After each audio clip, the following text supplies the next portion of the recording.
அருமையான கர்த்தருடைய பிள்ளைகளே, ஆண்டவர் இயேசுவின் விலையேற பெற்ற நாமத்தினாலே வாழ்த்துக்களை தெரிவிக்கிறோம். ஏசாயா 40 அதிகாரம் 29வது வசனத்தின் முதல் வார்த்தையாய் வாசிக்கிறோம். சோர்ந்து போகிறவனுக்கு அவர் பலன் கொடுக்கிறார். நிச்சயமா சொல்ல முடியும், ஆண்டவர் தான் அந்த சோர்ந்து போகிறவனுக்கு பலன் கொடுத்து தூக்கி எடுக்கிறவர். சோர்வுகள் பல விதங்களில் வரும். ஒருத்தருக்கு வியாதி வந்துட்டா அந்த வியாதி குணமாகாத போது அவங்களுக்கு ரொம்ப சோர்வாயிடும். அவங்களை சார்ந்து இருக்கிற குடும்பத்திற்கும் பயங்கர சோர்வாயிடும். ஒருத்தருக்கு பொருளாதாரத்துல பயங்கர குறைவு வந்துவிட்டால் அவங்க மனதளவிலும் சோர்ந்து போவார்கள், சரீர அளவிலும் சோர்ந்து போவார்கள். குடும்ப உறவுகளுக்குள் பாதிப்பு வரும்போது அவர்கள் சோர்ந்து போவார்கள். தொழிலில் நஷ்டம் உண்டாகிற போது சோர்ந்து போவார்கள். எப்படிப்பட்ட சோர்வுகள் உண்டானாலும் தேவனாகிய கர்த்தர் தம்முடைய பிள்ளைகளுக்கு, தம்மை தேடுகிற பிள்ளைகளுக்கு இயற்கைக்கு அப்பாற்பட்ட அற்புதம் செய்து அந்த சோர்வில் இருந்து தூக்கி எடுக்கிறார். பாருங்கள், லாசரு மரித்து போனார். அவர் மரித்து போன பிற்பாடு அந்த குடும்பம் முழுவதுக்கும் ஒரு வேதனையோடு, சூழ்நிலையெல்லாம் கடினமாய் மிகுந்த சோர்வோடு காணப்பட்டார்கள். மார்த்தாளும் மரியாளும் இயேசுவை சந்தித்த போது, ஆண்டவரே, நீர் இங்கு இருந்தீரானால் என் சகோதரன் மரித்திருக்க மாட்டானே என்று சொல்லி வேதனையோடு சொல்லுகிறதையும், இயேசுவே கண்ணீர் விட்ட சம்பவத்தையும் நான் அந்த வேத பகுதியிலே நாம் வாசிக்கிறோம். ஆனால் லாசரு உயிரோடு எழுந்த போது, ஆண்டவர் எழுப்பின போது எல்லாருக்குள்ளும் ஒரு சந்தோஷம் உண்டாயிற்று. எல்லாருடைய சோர்வுகளும் நீங்கி போயிற்று. அருமையான சகோதரா, சகோதரி, தேவனாகிய கர்த்தர் சுகம் கொடுக்கிற தேவன். மரித்து போன லாசருவையே எழுப்பின தேவன். இந்த காலை நேரத்தில் வியாதியினால் சோர்ந்து போயிருக்கிறீங்களா? வியாதியினால் மிகுந்த மனவேதனையோடு இருக்கிறீங்களா?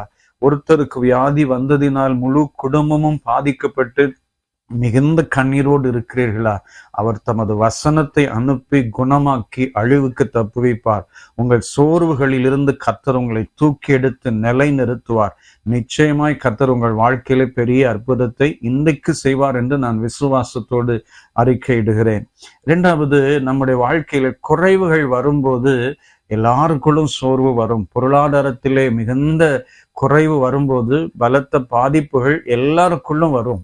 அது ஒரு தொழில் நிறுவனமானாலும் சரி, ஒரு குடும்பமானாலும் சரி, தனிப்பட்ட வாழ்க்கையானாலும் சரி, அந்த சோர்வுகள் அவர்கள் மனதை அழுத்தி கொண்டு இருக்கும். எதிர்காலத்தை குறித்து பயம் வந்துவிடும். நான் இனி என்ன செய்ய போகிறேன், இப்பவே இந்த கஷ்டம் இருக்கிறது, இப்பவே இந்த போராட்டம் இருக்கிறது என்று சொல்லி கலங்கி போவார்கள். பிலிப்பியர் 4 அதிகாரம் 19வது வசனத்திலே, என் தேவன் தம்முடைய ஐஸ்வர்யத்தின்படியே உங்கள் குறைவுகளை எல்லாம் கிறிஸ்து இயேசுவுக்குள் மகிமையிலே நிறைவாக்குவார் என்று வாசிக்கிறோம்.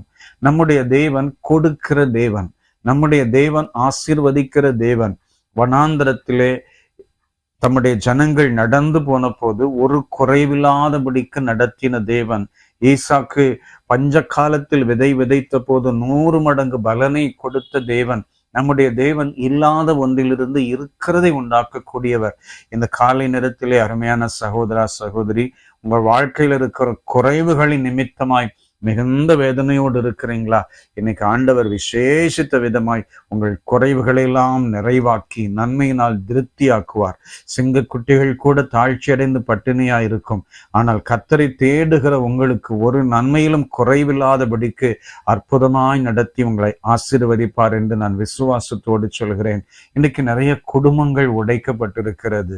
டைவர்ஸ் சாதாரணமாக நடக்கிறதை இந்த நாட்களிலே நாம் பார்க்கிறோம். எத்தனையோ குடும்பங்களில் மனக்கசப்பு, போராட்டம், ஒருவரை ஒருவர் புரிந்து கொள்ளாத ஒரு சூழ்நிலை. இப்படிப்பட்ட கடினமான சூழ்நிலைகளிலே நிறைய பேர் விரக்தியின் விளிம்புக்கே சென்று விடுகிறார்கள். இன்றைக்கு ஆண்டவர் ஒரு அற்புதத்தை செய்வார் என்று நான் விசுவாசத்தோடு சொல்கிறேன்.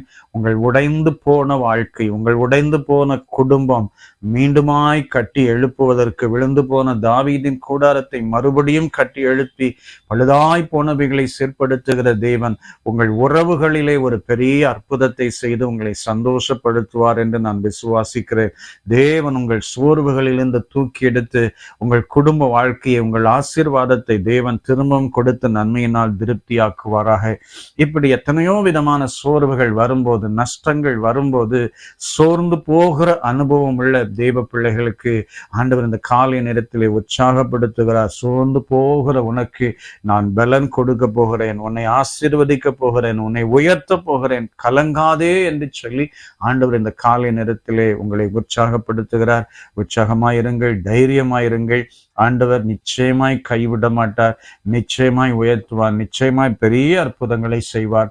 இன்னைக்கு உங்கள் சோர்வுகள் எல்லாம் விலகி ஒரு புது பலன் கிடைக்க நான் உங்களுக்காக ஜெபிக்கிறேன். வல்லமை உள்ள பிதாவே, நல்ல தேவனே, இயேசுவின் விலையேற பெற்ற நாமத்தினாலே உடைய அன்பான பிள்ளைகளுக்காக அடியேன் ஜெபிக்கிறேன். உடைய பிள்ளைகளின் வாழ்க்கையில் உண்டான எல்லா சோர்வுகளும் நீங்கி புது பலன் பெற்று உடைய பிள்ளைகள் ஆசீர்வதிக்கப்பட, எல்லா பகுதிகளிலும் ஒரு ஆசீர்வாதம் உண்டாக தேவன் கிருபை பாராட்டுங்க. இயேசு இரட்சகர் நாமத்தில் கேட்கிறோம் பிதாவே. ஆமென், ஆமென். God bless you. Amen.